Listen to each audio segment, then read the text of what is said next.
Saludos amigos y bienvenidos a otro episodio más de Febres Talk Today. Soy Nicole Marie, estoy nuevamente aquí agradecida porque ustedes saben que siempre que estamos en este spot tenemos buenas conversaciones y hoy no va a ser la excepción. El próximo invitado nos va a enseñar cómo la visión, la constancia son vertientes muy importantes para construir grandes líderes. De eso él lo sabe muy bien, así que le doy la bienvenida rápidamente a Carlos Casadiego. Qué gusto tenerte aquí, Carlos. Wow, no, bueno, el gusto es mío.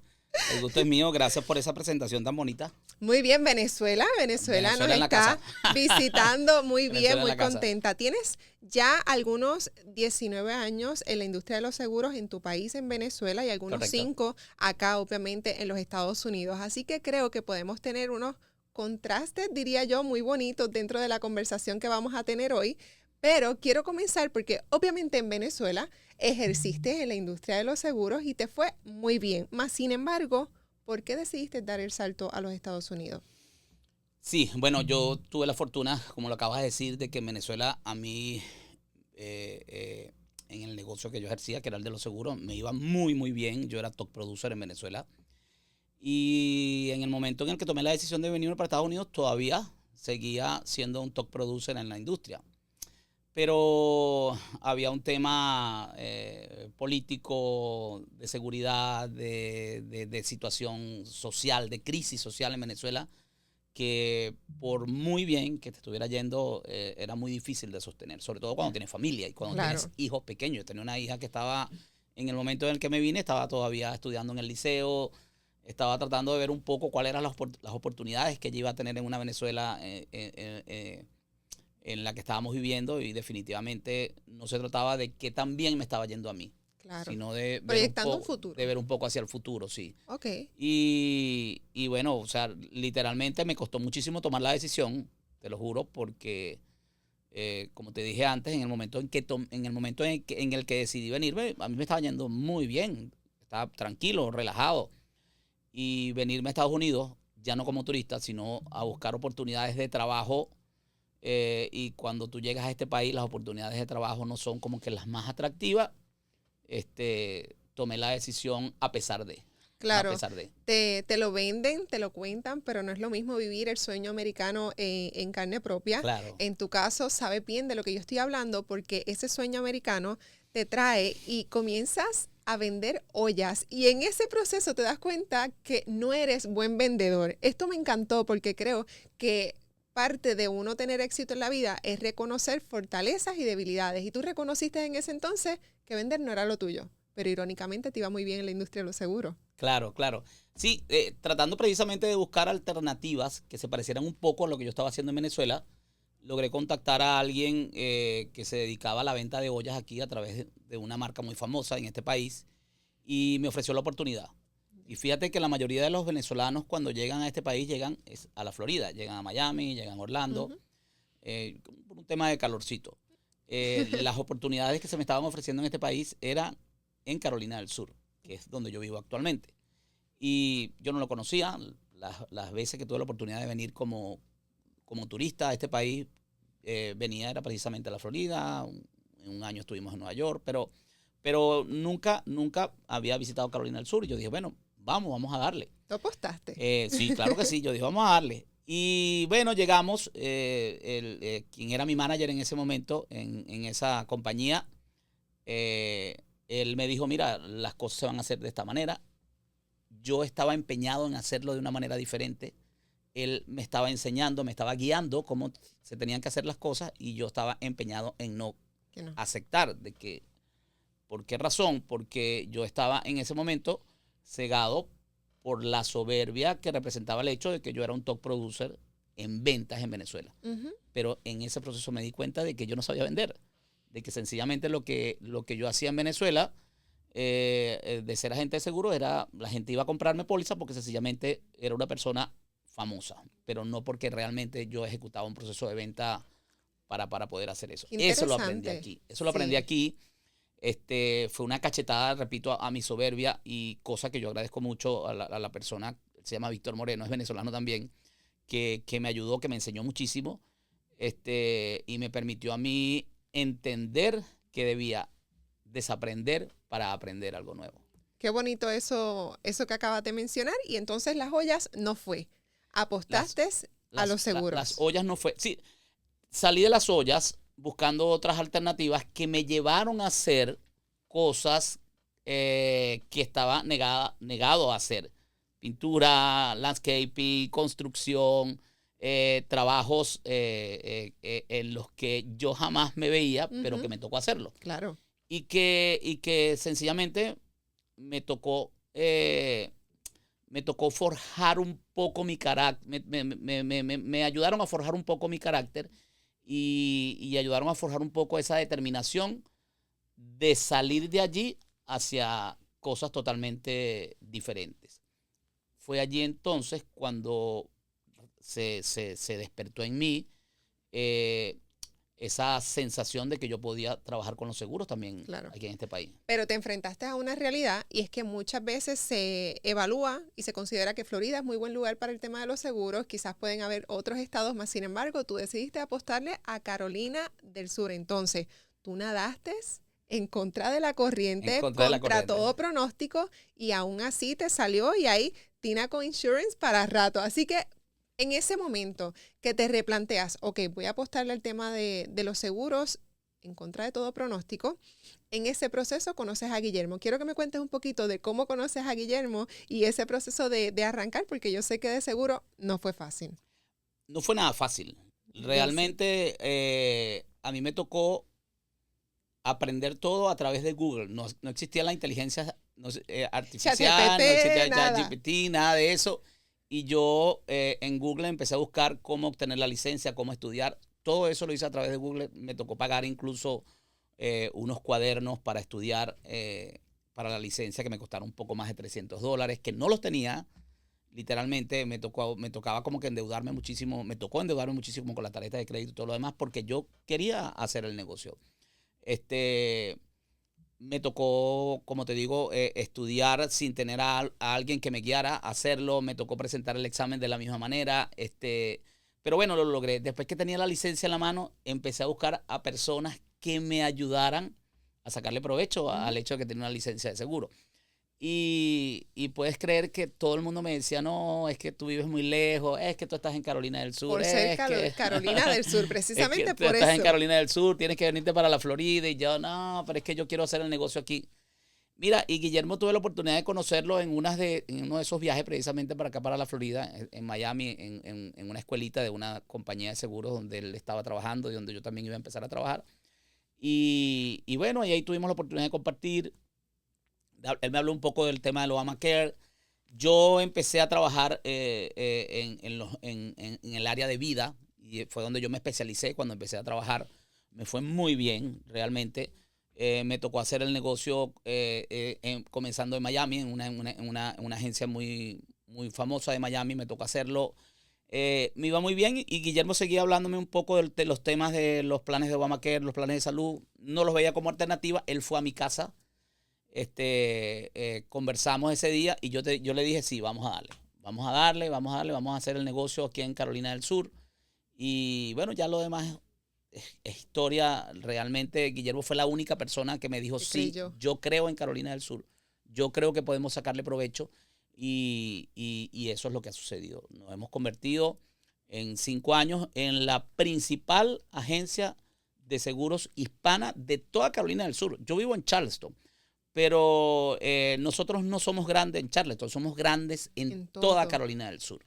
Y de haber comenzado yo solo, en este momento hay 15 agentes licenciados en Carolina del Sur, todos están trabajando, a todos les está yendo muy bien. Hemos recibido felicitaciones, condecoraciones, trofeos de parte de las compañías de seguro que operan en Carolina del Sur. Entonces, el hecho de ser grande no es porque yo lo diga, es porque las compañías de seguros lo han reconocido y nos han dado y la estadística y los números están ahí, eso no miente. Así correcto. que me parece fabuloso porque entonces ni Guillermo ni tú se equivocaron, tuvieron la visión, sí, apostaron, ejecutaron, que es una parte muy importante y a pesar de que me imagino que esto es una montaña rusa, un sub y baja de muchas cosas que al principio pues puede ser un poquito tedioso, lograron el resultado, pero qué bonito es equivocarse, qué bonito es incomodarse un poquito. Te quería comentar, tú sabes que el día que Guillermo fue a mi casa había 2 personas una de ellas trabajó conmigo en los seguros en Venezuela, era top producer también en Venezuela.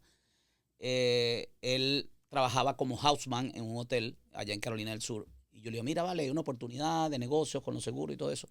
Y después que él escuchó la explicación de Guillermo, él me dice, no, dale tú adelante, yo estoy allá, tú sabes, en el hotel y no quiero perder eso que tengo ahí. Él en este momento es una de las agencias más grandes allá en Carolina del Sur, porque él después se convenció, él empezó a trabajar, empezó a darse cuenta de que sí era posible y le está yendo muy bien. Y otra de las personas que estaba allí fue alguien que yo conocí en el negocio de las ollas, una vendedora espectacular, ella se llama Iliana Espinosa, ella es top producer ahora mismo en la agencia. Yo me atrevo a decir que es una de las personas que tiene la mayor cantidad de aplicantes de Obamacare, no solamente en Carolina del Sur, sino en toda la Florida, porque realmente es impresionante. Tiene un equipo de trabajo grandísimo por la cantidad de personas que atiende.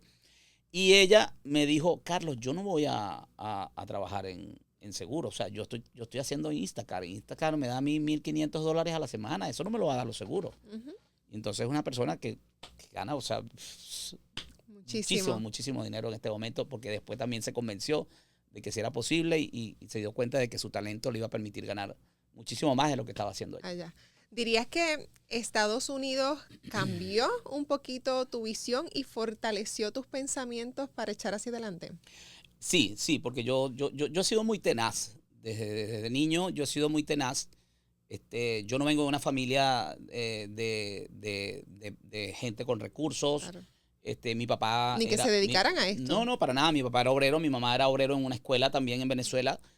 Y en mi casa siempre tuvimos, la única carencia, que tuvimos en mi casa fue de lujos, pero nunca tuvimos carencia de afecto, nunca tuvimos carencia de alimentación, o sea, siempre tuvimos todo lo que necesitábamos, pero evidentemente con el hecho de que no teníamos ningún tipo de lujos, absolutamente para nada. Nos dieron la educación, nos permitieron a cada uno de nosotros el poder estudiar, el poder cada quien decidir cuál era su carrera, pero yo siempre fui muy tenaz.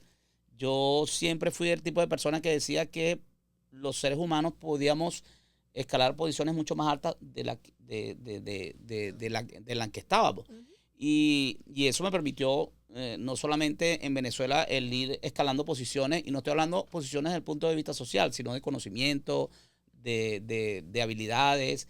Y aquí en Estados Unidos, evidentemente, es un país de oportunidades.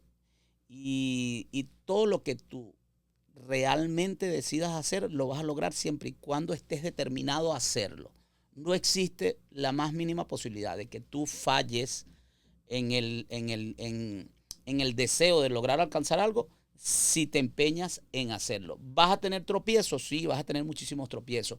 ¿Vas a tener dificultades? Sí, vas a tener muchísimas dificultades. Pero si te empeñas en que lo puedes lograr y te has dado cuenta de que otras personas lo han hecho, tú también lo vas a poder hacer. Sí, estábamos diciendo, yo dije fuera de cámaras, qué bonito es equivocarse. Y me respondiste, qué importante es equivocarse. Muy necesario equivocarse, es muy necesario equivocarse. Es que son las equivocaciones las que te permiten desarrollar el aprendizaje. Sí. Yo me equivoqué muchísimas veces. Y han sido esas equivocaciones las que me han permitido a mí poder desarrollar muchísimo mejor lo que yo hago. Y cuando te digo que me equivoqué muchísimas veces, es muchísimas veces, porque yo no tenía a nadie que me corrigiera. Era yo que me daba cuenta después de revisar, de preguntar, oh, wow, esto no era así, esta no era la manera como yo tenía que hacerlo. Y nada, o sea, sencillamente lo que me tocaba era ir corrigiendo y esa corrección se convertía en un aprendizaje. Claro, y siempre es para mejor. Ahora bien, te dicen el papá, me dicen que te gusta dar consejitos, pero obviamente este mérito recae quizás bajo tu experiencia, tu testimonio, particularmente llegando a los Estados Unidos, porque tú no tuviste lo que hoy en día le impartes a las personas. Quiero que me cuentes de esto en específico, porque me parece genial. Y me dijeron, a él le dicen el papá, y yo, pues ok, yo le tengo que preguntar por qué. Yo creo que por las canas. No. Oye, sí. Yo tengo un sentido paternal. Mi equipo de trabajo, fíjate que mi equipo de trabajo, más allá de yo verlos como personas que están trabajando conmigo, ellos son literalmente unos aliados. Y me esfuerzo muchísimo en tratar de evitar de que ellos pasen por las cosas por las que yo pasé. Claro. Sobre todo una persona cuando está comenzando y tú puedes ver en esa persona que tiene las ganas, que tiene el deseo, pero que le falta ese impulso que yo tuve en el momento en el que Guillermo me tendió la mano y me dijo en Carolina del Sur si es posible. Es cuando yo me siento más comprometido en poder ayudarlo. Y sí, a mí me gusta muchísimo dar consejos. Incluso me gusta dar consejos que no me preguntan. Oh. Porque cuando hay una persona que me dice, oye, que voy a hacer esto de esta manera o estoy haciendo esto de esta manera, yo siempre le digo, mira, no sé si tú me permites que yo te dé un consejo, pero yo igual te lo voy a dar. A mí me parece esto, me parece aquello, me parece lo otro, y expongo las razones por las cuales yo pienso. Porque sin duda alguna no somos dueños de la verdad absoluta. Y los consejos, más allá de imponer un pensamiento, de lo que se trata es de que tú puedas tomar lo que realmente pueda funcionar para lo que tú quieres hacer. Entonces, de esa manera yo lo veo. Nunca me ha gustado imponer las cosas. En mi casa jamás ha existido imposiciones. En estos días le decía a alguien, mira, en mi casa jamás ha existido la palabra te prohíbo. Ni siquiera a mi hija. Le decía, mira, te prohíbo hacer aquello, te prohíbo hacer lo otro. Simplemente nosotros a ella tratamos un poco de conflictuarla, de decirle, mira, o sea, no, porque yo quiero hacer esto. Ok, chévere, me encanta bien que tú tomes esa decisión de hacer lo que vas a hacer, pero cuéntame, ¿te parece bien? ¿Te parece mal? ¿Por qué te parece bien? ¿Por qué te parece mal? La pones a reflexionar sobre Sí, quizás hasta las consecuencias exacto, de lo que tiene. Exacto. Entonces, yo siempre he sido también así muy reflexivo y siempre me gusta llevar las cosas de esa manera. Qué bien, hablando de consejos, y yo vengo de los certámenes de belleza, así que esta yo diría que es la pregunta de certamen. ¿Cuál ha sido ese mejor consejo que tú has recibido y viceversa? ¿Cuál ha sido el mejor consejo que tú has regalado? El mejor consejo que yo he recibido, mira, lo recibí de alguien que forjó en mí la cultura del trabajo duro. Yo me recuerdo, Venezuela, bueno, es un país en el que las personas son felices si están en un trabajo público, ejerciendo, no sé, responsabilidades de oficina y ese tipo de cosas. Y llegó un momento, después que yo terminé la universidad, que yo dije, bueno, yo también quiero trabajar en una oficina pública donde yo pueda tener mi 15 y último y todo eso. Y una persona me dijo, mira, tú puedes dar mucho más que eso.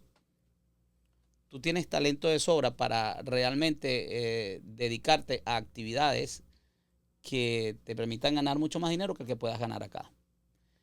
Y la persona que me estaba diciendo eso era la que me iba a dar el trabajo en la oficina pública. Ya. Y yo tomé eso como que realmente no me quería ayudar. Ajá. Y fue allí, como la persona no me dio la oportunidad de trabajar allí, fue allí cuando yo me dediqué a forjarme como en el comercio, a vender. Saqué mi licencia de seguros en Venezuela. Y lo que yo logré haciendo seguros en Venezuela fue algo realmente excepcional. Él tenía razón. Y cada vez que conversamos, él me saca a relucir eso. Y él me dice, yo jamás dejé de tenderte la mano. De hecho, la primera persona que te compró una póliza de seguro fui yo. Y es porque literalmente, o sea, yo que tengo tantos años en esto, yo me doy cuenta de que las personas pasan toda una vida haciendo cosas y no logran alcanzar sus sueños. Tú podías dar muchísimo más. O sea, desde que yo te conocí, desde el momento en que yo te vi, esa capacidad que tú tenías de poder interactuar con las personas, no era para que tú eras encerrado en una oficina. Él reconoció el valor y el talento. Él reconoció. Entonces, y él siempre me decía, cuando yo le dije, mira, me voy a Estados Unidos, él me dijo, creo en ti, no te rindas. Mira que tú eres una persona que puedes dar mucho más de lo que crees que puedes dar. Y yo me he sorprendido, te lo juro que yo a veces pienso de que no puedo hacer algo. A veces lo he sentido y cuando lo logro digo, wow, de verdad que yo le doy muchísimas gracias a Dios. O sea, de que siempre me da esa voluntad y esa determinación para hacerlo. Qué bien. Él fue el papá del papá de los consejos. Sí, sí, funcionó. Sí, literalmente me funcionó y me fue muy bien. Ahora, ¿cuál es el mejor consejo que yo he dado? Eso sería muy, muy arrogante de mi parte decirlo porque habría que preguntárselo a las personas que han recibido un Que consejo la de han mi parte. recibido de tu parte, no, Sí, sin duda. Y deben de existir sí, muchísimos testimonios y vidas que de alguna manera u otra has impactado. Mencionas que has logrado mucho y es maravilloso. ¿Ya sientes que ya está el punto que lograste todo lo que no, querías? no, para nada. Todavía. No. Siento que apenas está comenzando. Ya. Yo hablo mucho, cada vez que nos reunimos en el equipo, yo les digo que yo me siento como que si esto apenas estuviera comenzando. Mira, mi primer cheque en seguro fue de $56. Yo más allá de sentirme frustrado porque, oye, todo el mundo me habla de que esta industria es una industria donde tú puedes ganar mucho dinero, me estoy ganando $56. Aquí me Y pones en contexto a mí. $56, ok. Yo pensaría, ajá, que es poco. Dentro de, en tu contexto no, también. o sea, en términos cuantitativos es muy poco. Pero yo empecé fue a ver el negocio allí. Desde allí, desde ese número minúsculo, yo empecé a ver el negocio. De que yo lo que necesitaba era hacer más cosas, agregar más personas a mi libro de negocios para yo poder empezar a ganar dinero. Y empecé a colocarme metas. Metas en las que yo decía, no, yo para dentro de 6 meses, en vez de ganarme 56, me voy a ganar $1,000 todos los meses. Ujú. No, yo logré eso en 2 meses, pero era porque estaba determinado a que yo lo iba a lograr. Y después que logré los primeros $1,000, yo empecé a colocarme metas mucho más altas. Y yo decía, en un año yo voy a lograr tanto, y eso que me colocaba en un año, no, yo lo lograba muchísimo antes. Pero repito, o sea, cuando tú estás determinado a lograr algo, tú te obsesionas con eso. Tú te obsesionas con eso. O sea, tú no tienes días libres, tú no tienes vacaciones, tú no tienes televisión, tú no tienes Netflix, o sea, no tienes nada. O sea, tú estás obsesionado con lograr algo. Ujú. Pregúntale a los grandes deportistas cómo logran obtener el resultado que tienen en cuanto a sus habilidades, a sus talentos, Claro. porque realmente se obsesionan con eso. Y eso es lo que a mí me ha pasado. O sea, yo cuando quiero lograr algo, eh, me esfuerzo, lo logro y después que lo logro, sencillamente empiezo de nuevo. O sea, es como un nuevo comienzo. Y más allá de lo que hemos logrado hasta ahora, yo lo que siento es que todavía estamos comenzando y ese es el impulso que yo le doy a todos los que están trabajando conmigo. Mira, esto apenas empieza, el trabajo no ha finalizado. Determinación, constancia y disciplina. Me atrevería a decir, ¿verdad? Que esas son características muy particulares para el éxito. Tú entendiste muy bien la representación de esos $56. Ahora bien, pues me estás dando la carne, yo la voy cortando. Mencionas que hay momentos en los que hace un stop y de momento quizás no todo va como tú esperas. ¿Qué haces en esos momentos? ¿Cómo cambias ese switch de momento cuando dices, contra, las cosas no van como quiero? Carlos Casadiego, cambia su mentalidad, cambia su visión, meditas, ¿qué haces? No, la mentalidad y la visión sigue siendo la misma, sencillamente empiezas a entender por qué está sucediendo de esa manera. Es sencillo, es una ecuación simple. Ok, ¿por qué está sucediendo de esta forma? ¿Cuáles son las variables que han hecho que esto esté funcionando de esa forma? Entonces empiezas a trabajar sobre eso. Claro. Empiezas a actuar sobre eso para empezar a corregir. O sea, al final de todo es un aprendizaje. Bueno, que me equivoqué en este punto y al equivocarme en este punto, los resultados que se obtuvieron fueron estos. Sencillamente corriges esa equivocación, empiezas a desarrollar estrategias diferentes para lograr lo que quieres lograr. No lo lograste tampoco, sencillamente sigues insistiendo en hacer cosas que te permitan llegar hasta donde quieres llegar. Mira, yo no me rindo, porque repito, o sea, si otras personas lo han logrado, sencillamente yo estoy convencido que yo lo puedo lograr y que cualquier otra persona lo puede lograr, porque tampoco es un tema de egos. Es que cualquier persona puede lograr lo que otra persona logró. Algunos lo lograrán mucho más rápido, otros lo lograrán a lo mejor en más tiempo, lo que sea, porque todo va determinado en función del talento, de la capacidad, de todo lo demás. Pero de que lo puedes hacer, lo puedes hacer.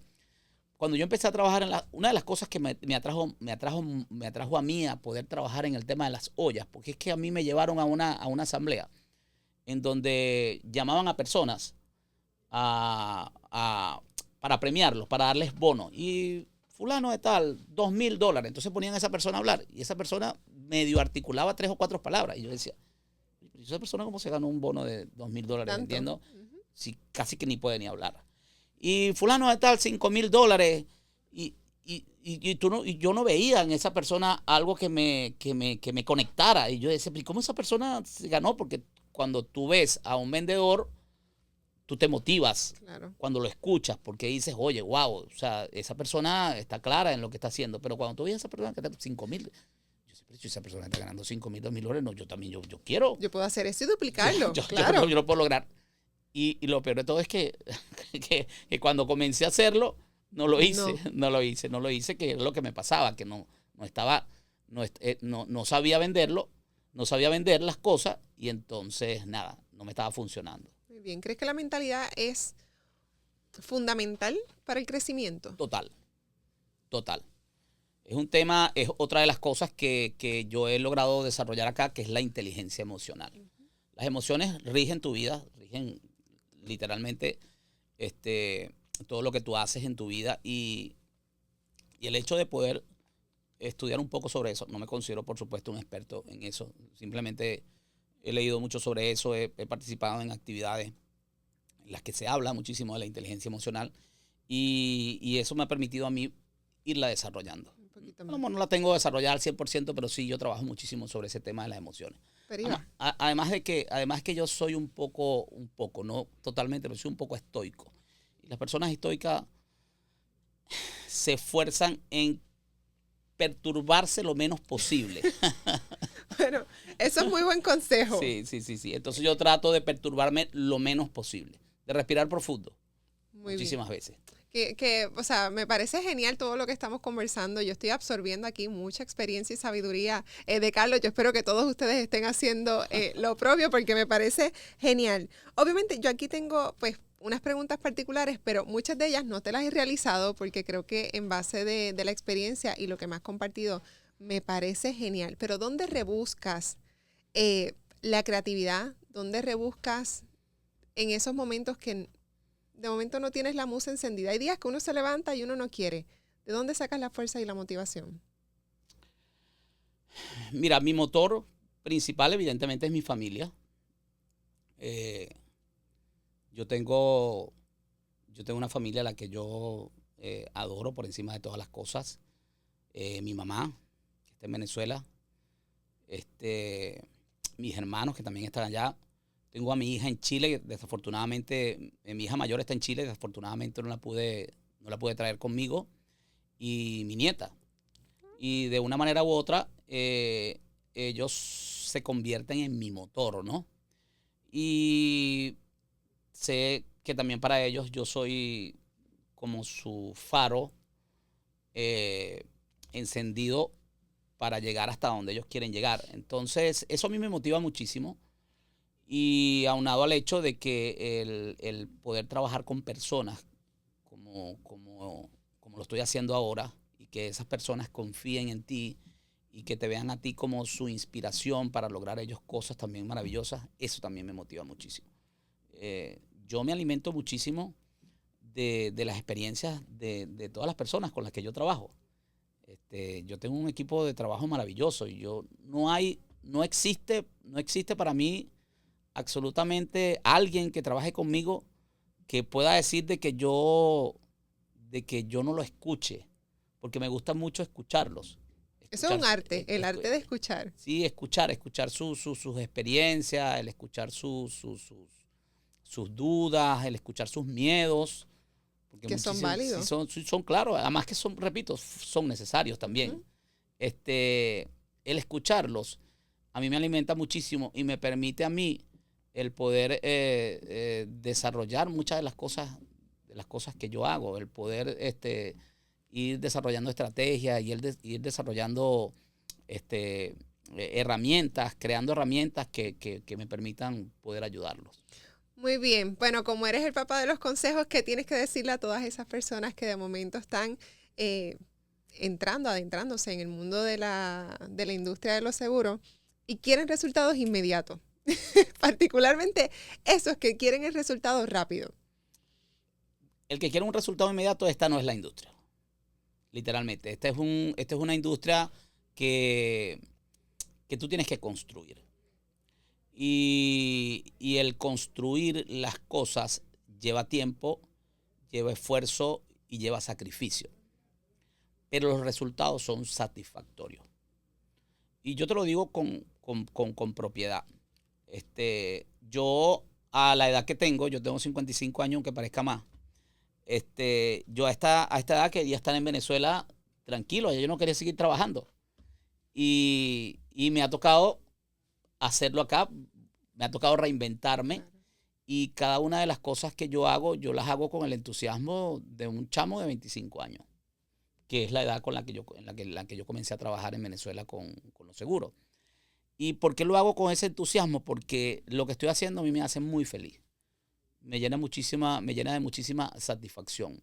Hay un dicho muy popular que habla de que en la medida en la que disfrutes lo que haces, dejarás de llamarlo trabajo. Y es verdad. Es verdad, yo disfruto muchísimo el hacer lo que estoy haciendo. Esto para mí no es un trabajo. Para mí tampoco. Yo he disfrutado mucho de la conversación también. Así se siente. Yo lo disfruto muchísimo y no se trata de disfrutarlo solo cuando tengas éxito, sino de disfrutar cada parte de ese proceso que te lleva hasta alcanzar el éxito. Yo he disfrutado todo. Todo. El que me conoce sabe que es muy difícil que me escuchen a mí quejándome de algo. Es muy difícil. O sea, no sé, yo creo que casi que imposible de que me escuchen a mí alguna queja sobre algo, ¿no? Yo no me quejo. Cuando me dicen, tal cosa, bueno, mejorará. Las cosas mejorarán, las cosas cambiarán, porque todo pasa, llueve y escampa. O sea, literalmente yo poco me quejo porque a mí, yo soy un fiel creyente de las energías y yo siempre trato de conectarme con la mejor energía, Y eso, afortunadamente, yo he sabido transmitírselo al grupo con el que yo trabajo y la mayoría de las personas que trabajan conmigo están conectadas con eso. O sea, yo, mientras menos los escuche quejándose de algo, chévere.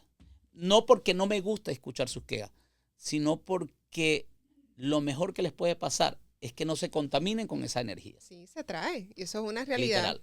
Así que bueno, por lo menos nosotros... yo vibro mucho en la energía del agradecimiento. Todo lo que sucede para bien. Todo. Aunque tú veas, dices, oh, wow, pero porque a mí me está pasando esto, que no creo que no es posible. Lo que te está pasando siempre te va a pasar para bien, no te va a pasar para mal. Cuando yo dejé de trabajar en las ollas, por ejemplo, donde yo estaba trabajando, yo decía, oh, wow, ¿y ahora qué voy a hacer? ¿Me entiendes? Entonces, nada, me dediqué a hacer otras cosas. Entonces, cuando empecé a hacer cosas en las que estaba ganando dinero, por ejemplo, en la construcción y todo eso, después de que dejé de trabajar eso, ¿y ahora qué voy a hacer? Dios mío. Y todo me estaba llevando, sin yo darme cuenta, hasta el sitio donde estoy ahora. Claro. Entonces, pero eso es porque, sencillamente, a mí siempre me ha gustado vibrar en la energía del agradecimiento. Entonces, cuando me sucede algo que creo que no me lo merezco, yo le doy gracias a Dios. Bueno, Dios, gracias por esto. Yo sé que vienen cosas mejores y que todas esas cosas buenas yo las voy a recibir con el corazón. Muy bien. Y eso es lo que ha pasado. En mi vida, todo lo que ha pasado siempre ha sido para bien. Pues en ese mismo agradecimiento, yo te doy las gracias, ¿verdad?, por sacar tiempo, espacio, hacer un ratito para conversar con todos nosotros. La verdad es que ha sido un verdadero placer. Te felicito. Eres fanático de Gilbertito Santa Rosa, sí. Bad Bunny, así que aparte hemos tenido muy buena conversación. Yo soy un melómano, pero empedernido. A mí me gusta muchísimo la música. Sí, me estabas contando. Repito, hay gente que se sorprende cuando dice, pero ¿cómo es que eres fanático de Bad Bunny? Me dice. Yo soy fanático de Bad Bunny porque Bad Bunny es un artista excepcional, es un artista de esos que nacen en ciertas determinadas épocas, o sea, no es un genio. Para mí, que diga lo contrario. Para mí Bad Bunny es un genio. Y no lo digo porque estoy conversando con una persona de Puerto Rico, es que realmente para mí Bad Bunny, y lo voy a confesar, yo no considero a Bad Bunny, no lo estoy valorando como cantante ni como músico, lo estoy valorando como artista, porque es un artista excepcional. Le ha hecho cosas maravillosas. Lo que acaba de hacer con su tour residencia en Puerto Rico es algo que a mí me impactó demasiado porque la valoración que él le dio al pueblo de Puerto Rico, a su esencia, esas son cosas que para mí tienen muchísimo valor. Y bueno, y por supuesto yo soy un fan desmedido de Gilberto Santa Rosa. Claro, el caballero de la salsa. caballero de la salsa. Luis Miguel es mi cantante preferido, nació en Puerto Rico, aunque bueno, se hizo mexicano, pero sí, además que Puerto Rico es una cantera de artistas ¿qué te puedo decir? Ya sé, ya te extiendo la invitación, sé que nos has visitado, pero bueno, ya por lo menos nosotros aquí concluimos, ¿verdad? Esta conversación. Ahí conocen un poquito de, ¿verdad? Todo lo que quizás una persona como Carlos Casadiego pasó para tener el gran éxito y cómo continúa construyendo líderes. Para mí ha sido un placer estar otro episodio más aquí en Febres Talk Today y bueno, ya será hasta la próxima. Muchas gracias. Gracias a ti, gracias.